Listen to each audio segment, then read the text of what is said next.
짜증나. 찍고 있었는데 날라갔어요. 아무것도 하고 싶지 않다. 자, 3단계 고부농민봉기 단계입니다. 토지가 비옥하고 물자가 풍부한 전라도 고부액인데요. 그래서 먹을 게 굉장히 많이 나왔겠죠. 근데 여기에 문제가 뭐냐면 군수 조병갑, 이 병갑이가 아따 희대의 탐관오리예요. 그래가지고 그 고부 마을에 당연히 농농사 되게 잘 되는 데니까 저수지가 다 갖춰놨었겠죠. 보가 따로 있었겠죠. 그런데 이 만석보라 그래가지고 농사에 사용하기 위해서 물을 가둬두던 거를 보라고 하는데, 여기에다가 만석보라 그래서 말고 그 정말 불필요한 이 얼레도 있는데 그 옆에다가 또 쌓게 해가지고 물새라는 걸 걷어들여요. 어이없죠. 물이라는 건 뭔지 흘러가는 강을 막고 오는 비를 담고 하면 되는 것인데 이거를 지가 돈을 받는다니까. 어마무시한 애였습니다. 그래가지고 자기 아빠 공덕비, 아빠 기린비를 백성들이 노가다 해가지고 만들게 한 거예요. 그래서 백성들이 막 그 삽질하면서 얼마나 욕했겠어요. 그러면 또 욕한 거 걸렸다고 막 옥살이 시키고 막 이랬다고요. 애가 진짜 못했더라고요. 그 조병갑이 그 증손녀였나?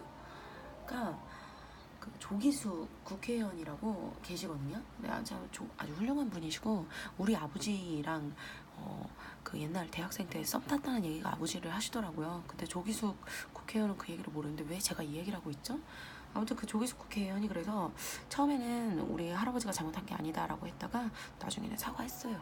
근데 어쨌든 진짜 못됐더라고요. 근데 어쨌든 이것 때문에 고부농민봉기가 일어납니다. 조병갑의 부정부패와 횡포가 매우 심해서 보다 못한, 견디다 못한 농민들이 1894년 1월에 전봉준이라는 사람을 주도자로 추도해서 봉기합니다.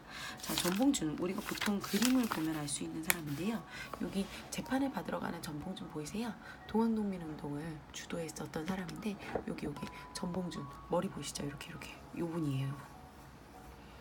이때 모진 고문으로 매질을 엄청나게 당했음에도 불구하고 굉장히 허리를 꼿꼿하게 세워가지고 있던 모습이 너무 와닿아서 사진을 찍었다고 하네요. 걷지도 못하는 정도였는데도 눈빛이 아주 살아있다고 해요. 이 전봉준 장군은 녹두 장군이라고 불리던 그분인데요. 아까 말했듯이 굉장히 키가 작았다고 하죠. 성인이 돼서도 키가 잘 안 컸대요. 여러분들 키도 딱 거기에 멈춰 있겠죠. 뭔 소리 하는 거죠?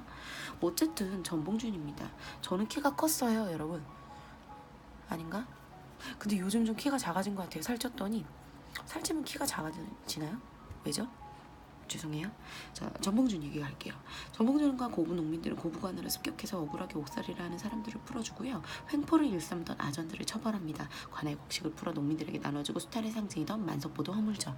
자, 이렇게 해서 농민 봉기를 일으켰는데 이때 그냥 일으킨 게 아니라 여기서 꼭 기억해 두셔야 되는 자료가 있습니다. 바로 요겁니다. 요 그림 혹시 아시나요? 엄청나게 유명한 그림이죠. 여기. 자, 요걸 사발통문이라고 부릅니다. 특히 기억해 두셔야 되는 게 여기 이 원 부분이거든요. 이게 뭐냐면 보통 연판장이라는 걸 쓰게 되면 주동 밀란을 일으킨 사람들이 글을 쓰게 되면은 이렇게 세로로 쓰게 되죠. 보통 세로로 써서 이렇게 해서 봉기의 취지를 살피고 여기에 이름들을 쭉쭉쭉쭉 쓰는데 보통 맨 위에는 주동자 이름을 쓰게 돼 있단 말이에요. 그래서 정부가 이걸 보고서는 주동자가 누구인지 알아낼까봐 사발, 그러니까 밥사발이죠.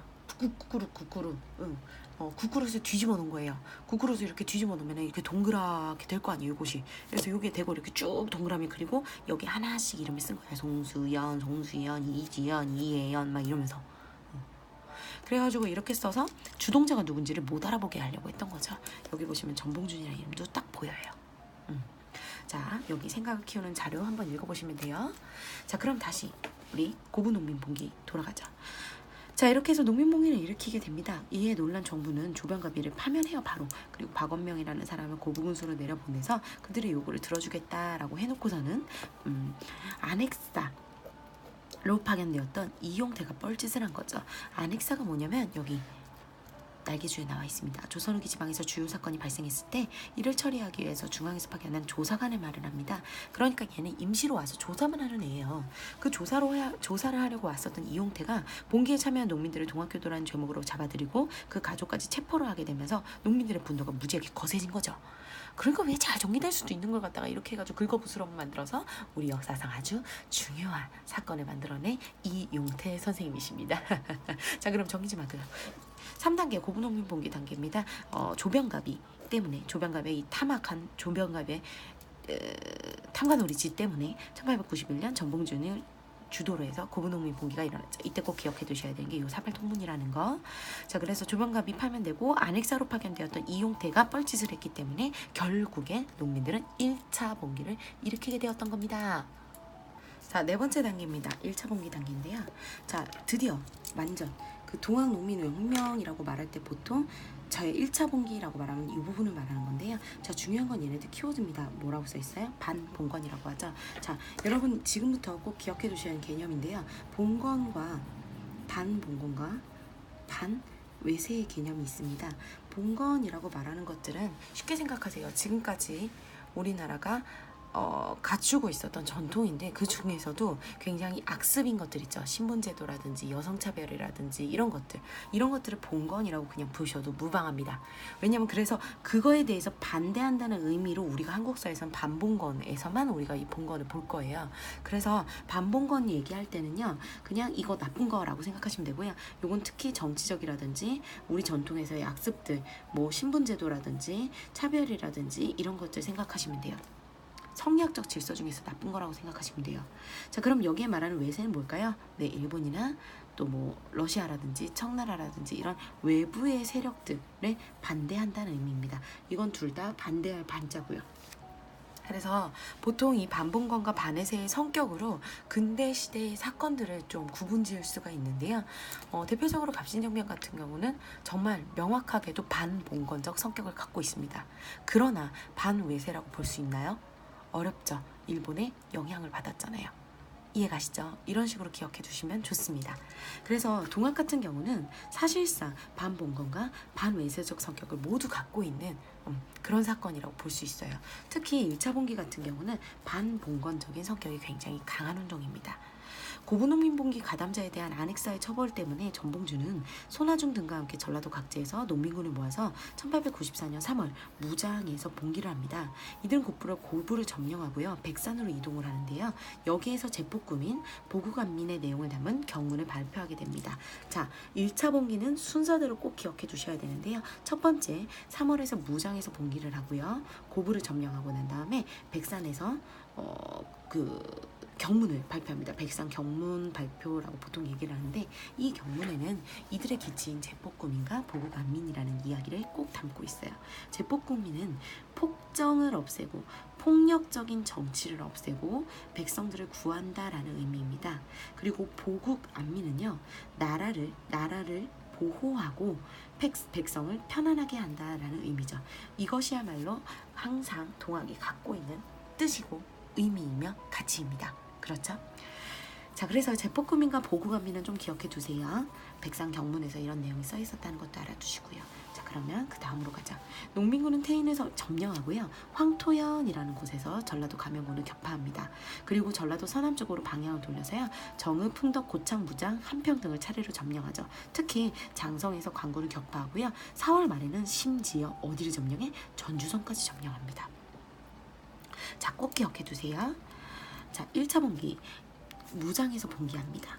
그리고 백산에서 경문을 읽고요, 황토현 전투를 통해서 전라도 감영군이라고 얘기한다는 얘기는 이거 무슨 얘기냐고, 관군을 격파한 거예요. 나라의 군대를 격파하는 걸 보고 이때 깜짝 놀랍니다. 그리고 4월 말엔 심지어 어디까지 점령해요? 전주를 점령합니다. 이거 대단한 겁니다. 여러분, 전주는요, 그 조선의 왕가가 이씨잖아요. 전주 이씨예요. 왕의 대대로 왕의 조상들이 있었던 곳이 바로 이 전주라는 곳이야. 그래서 얼마나 중요한 곳인지 몰라요. 그런 데를 격파한 거야. 동학농민군이 난리 났죠. 정문의 농민군을 진압하기 위해서 가진 수를 써보도 안 될 것 같으니까 누구한테 지원을 요청해? 청나라한테 지원을 요청한 거예요. 자, 이에 따라 청해 군대가 아산만에 도착을 합니다. 그런데 어머 세상에 일본까지 오게 되네요. 뭐 때문에? 꼭 기억해 두세요. 텐진 조약을 구실로 인천에 대규모 병력을 상륙시키죠. 일본군까지 오게 되는 겁니다. 텐진 조약 기억나시나요? 언제 맺었지 우리? 그렇지. 세이 갑신정변. 예, 갑신정변. 예, 갑신정변 끝나고 난 다음에 청나라랑 일본 사이에 맺은 조약이죠. 내용은요? 맞아요. 잘하셨어요. 네, 그거예요. 뭔데? 그렇지. 한쪽 군대를 파병할 시에, 조선을 파병할 시에 상대국에 꼭 알려줄 것이었잖아요. 그래서 그걸 듣고 일본군까지 온 겁니다. 일본은 왜 왔을까요? 얘네들의 목표는 누구야? 그렇죠. 청군 격파죠. 얘네들은 10년 동안 갈고 닦았단 말이야. 청나라 군대만을 없애기를. 조선은 내가 혼자서 먹기를. 오케이?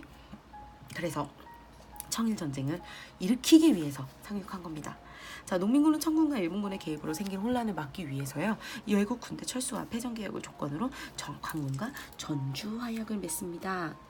자, 그래서 전주상에서 물러나게 되죠. 이후 농민군은 전라도 53개 군현소에 집강소라는 걸 설치해서 이 지역의 치안을 유지하고 부패한 행정을 개혁해 나갑니다. 자, 집강소 꼭 기억해 두시고요. 다시 선사대로 좀 볼게요. 무장에서 봉기하고요. 백산에서 경문이고요. 황토현 전투에서 승리합니다. 전주성을 점령하죠. 이때 너무너무 놀란 거예요, 정부가. 그래서 정부가 청군의 지원을 요청하죠. 일본군도 같이 상륙합니다. 자, 이렇게 되자 우리나라를 지키기 위해서 보국안민과 제복군민을 위해서 일어난 동학인데 이러다가 나라 망하게 생겼잖아요. 그래서 전주에서 화해하는 약속을 정부랑 맺은 겁니다. 이해가시죠? 화해하는 약속으로 맺으면서 조건을 만들었어요. 조건이 뭐였냐면 반드시 외국 군대를 철수시키고 개혁을 해달라.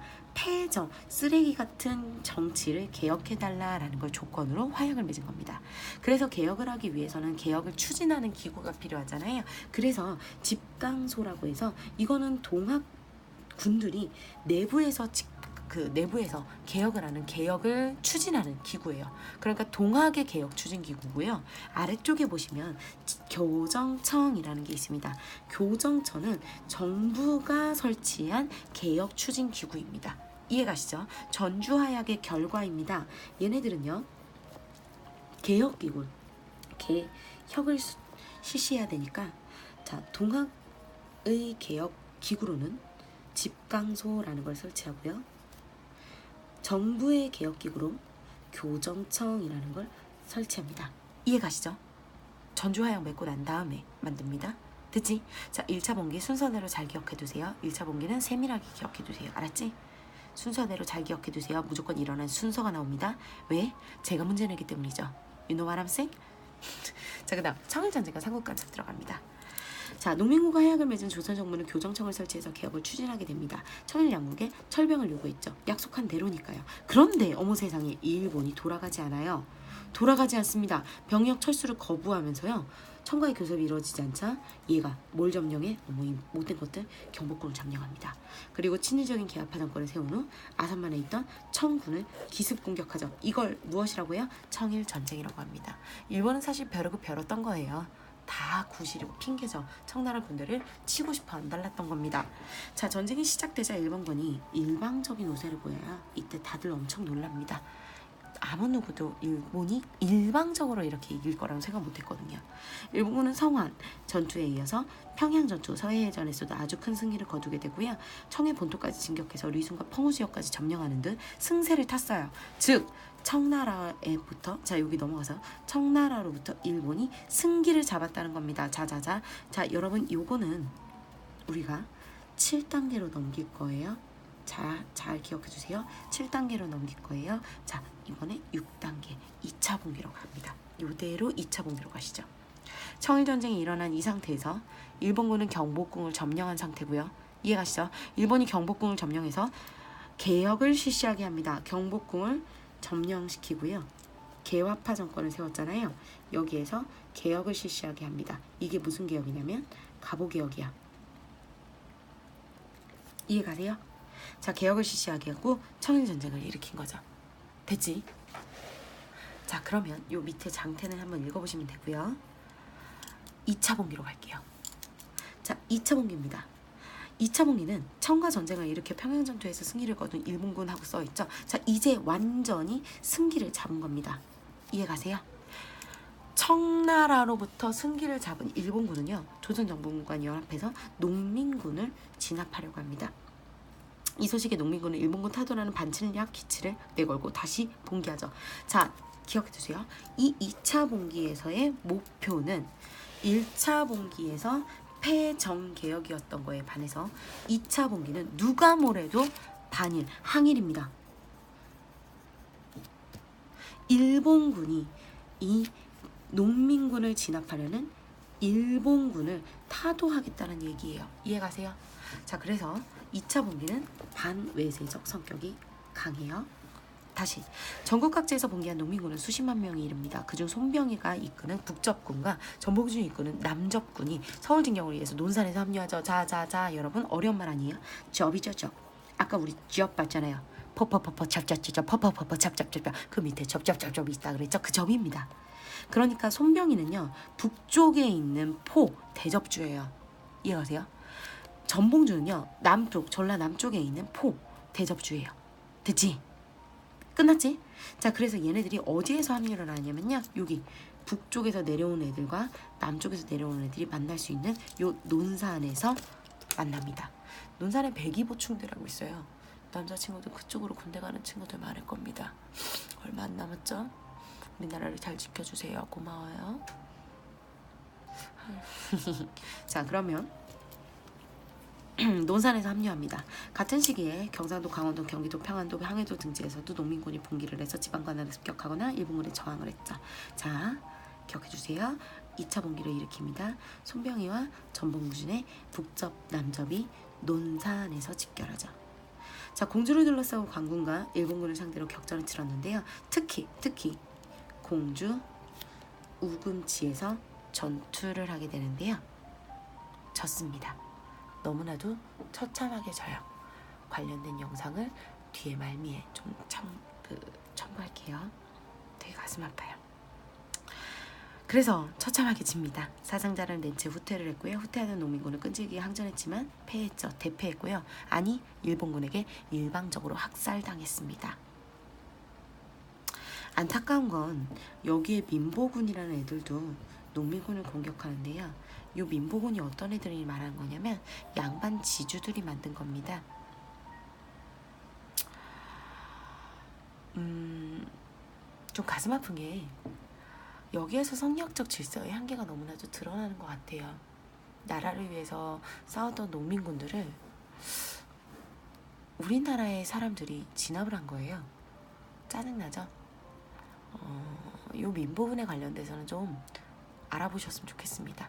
검색을 조금만 하셔도 금방 나오거든요. 대표적인 민부군, 여러분이 많이 아시는 분일 수도 있습니다. 한번 찾아보세요. 자, 그러면 어쨌든 이렇게 농민군을 공격하게 됩니다. 결국 1894년 12월 전봉준, 김계남, 손하중 등의 농민군 지도부가 체포되고요. 진압이 되면서 동학농민운동은 막을 내렸죠. 자, 2차 봉기 볼게요. 2차 봉기는 왜 일어난 거예요? 일본군에 대항하기 위해. 일본군이 왜 갑자기 등장했대요? 그렇지, 청일전쟁을 일으키러 들어왔잖아요. 그러면서 얘네들이 뭘 했는데 경복궁을 점령했기 때문입니다. 경복궁을 점령해서 일본에 대항하기 위한 2차 봉기를 일으키게 되죠. 자, 2차 봉기는 우선 북적군과 남적군이 먼저 논산에서 결집을 하고요. 논산으로부터 위로 쭉쭉쭉쭉 올라가려고 했단 말이에요. 그런데 이 공주 우금치에서 거의 전멸을 하죠. 그래서 농민군이 진압이 되고 동학농민운동이 막을 내립니다. 여기까지가 동학농민운동입니다. 그런데 우리가 여기에 덧붙여 7단계를 선생님이 말씀드렸죠. 7단계는 여기 상단으로 가시면 돼요. 전쟁에서 패한 청이 1895년 3월 일본과 시모노세키 조약을 체결합니다. 시모노세키 조약인데요. 요 시모노세키 조약의 내용이 뭐냐면 청나라는 조선이 자주독립 국가임을 인정하고 일본에게 뭘 주냐면 랴오뚱반도 그리고 타이완, 대만 말하는 겁니다. 대만 그리고 펑우 열도를 할양하게 됩니다. 그래서 배상금을 지불하기로 했는데요. 특히 랴오뚱반도가 사실은 굉장히 군사적인 요충지란 말이에요. 오랜만이죠, 지도. 여기 요동반도, 기억나세요? 랴오어강 옆에 요동반도, 여기가 랴오뚱반도인데 요 랴오뚱반도를 원래 러시아도 계속해서 노리고 있었단 말이야. 그런데 갑툭튀 일본이 여길 먹겠대. 여기 봐, 바로 베이징이거든요. 여기에 유럽 강국들이 중국을 논아먹게 하고 있었단 말이야. 그런데 듣도 보도 못한 재팬 지팡구 애들이 와가지고 요동반도를 먹는다니까 배가 아파요 안 아파요? 열받은 거예요. 그래서 러시아가요, 프랑스, 내 친구 프랑스와 독일이 데리고 온 겁니다. 그래서 일본의 랴오뚱 반도 점유가 동아시아 평화에 장애가 된다고 하면서 일본을 압박하죠. 어머, 너무 웃기지 않아요? 러프도 삼국이 간섭을 한 거예요. 얘네 싸움에. 청나라랑 일본이랑 싸워가지고 일본이 정당하게 먹은 건데도 그걸 갖다 간섭을 한 거예요. 그런데 일본이 들어온데 어떻게? 얘네 이길 자신은 없는 걸. 그래서 결국엔 랴오뚱 반도를 뱉어요. 자, 이게 삼국 간섭입니다. 이 삼국 간섭 때문에 삼국 간섭을 보고 있었던 명성황후가 러시아랑 가까워지자 명성황후를 시해하죠. 그게 뭐야? 을미사변이죠. 기억나세요? 자, 그럼 여기까지가 동학농민운동입니다. 자, 마무리하는 의미로 215쪽 하단의 좀 보죠. 동학농민운동은 탐관오리를 처벌하고 양반 중심의 신분질서를 개혁하려는 반봉건적 성격을 지니고 있었죠. 특히 1차 봉기가 반반관의 성격이 굉장히 강했죠. 외세의 침략을 물리쳐 나라를 지키려고 한 반침략적 성격도 갖고 있었죠. 반외세적 성격이라고도 하고요. 특히 2차 봉기에서 그게 강했죠. 농민군의 요구는 갑오개혁에도 영향을 주고요. 농민군 쪽 자녀 세력은 나중에 의병활동도 참여를 해요. 활빈당과 같은 민중운동에도 참여를 하고요. 그래서 굉장히 의의가 있다는 거. 사실 여기에 적혀져 있는 것보다도 동학농민운동은 엄청난 의의가 있어요. 기본적으로 여러분, 그렇게 정부가 개무시하던 농민들이요, 전주성을 점령하고요, 개혁을 먼저 부르짖습니다. 심지어 개혁기구인 집강소 같은 걸 설치해서 진짜 자기들이 개혁을 시도하기도 해요. 정말 많이 발전된 모습의 농민밀 반란이었고요. 그래서 사실은 우리 역사에서 무지무지 중요한 겁니다. 그 이전과 그 이후에 역사를 바꿔놓은 거라고 해도 과언이 아니에요. 농민운동을 하면서, 동학농민운동을 하면서 농민군으로서 참여했던 그 경력이 농민들에게는 엄청난 자부심으로 다가오게 됐고요. 그리고 우리나라를 살리기 위해서 무언가를 했다는 그 뿌듯함으로 무장을 하게 됩니다. 그러면서 오히려 애국심을 더 생기게 했죠. 그래서 동학농민운동은 꼭 기억해 두셔야 됩니다. 자, 지도를 꼭 기억해 주셨으면 좋겠어요. 지도 1차 분기 때고요. 2차 분기 때입니다. 이 지도가 2차 분기, 1차 분기인 걸 꼭 아실 수 있어야 됩니다. 그래서 여기 순서대로 잘 나와 있죠? 확인해 두시고요. 여기도요. 남적분적 농민군 집결과 우금치 전투 잘 봐두세요. 일본이 경복궁도 점령했고요. 청일전쟁이 일어난 거 보이시죠? 자, 그리고 나서 216페이지를 좀 볼게요. 동학농민운동의 성격과 지향점은 하고서 써있는 교과서 216페이지의 활동인데요. 자료 1번과 자료 2번도 좀 눈에 담아두시고요. 그 중에서도 좀 중요했던 게 이 자료 3번이거든요. 전개과정. 한번 좀 볼게요. 3레시파 보훈집회는 말씀드렸습니다. 3레시파의 보훈집회는 기본적으로 무슨 단계야? 기업, 교조, 신화운동 단계였죠. 고부농민분기부터 전주화약 체결까지를 보통은 1차 분기라고 얘기하고요. 논산에 집결해서 우금치에서 깨졌던 게 2차 분기라고 할 수 있죠. 구분해서 잘 기억해 두시는데 성격이 좀 필요할 것 같아요. 교조신원운동은 기본적으로 종교적인 집회였다가 정치적인 것도 플러스 되었다라고 기억해 두시면 되고, 고부농민분기부터 전주화약 체결을 하는 1차 농민분기는 봉건적인 성격이 굉장히 강했죠. 자, 청일전쟁은 청일전쟁의 성격인 거고요.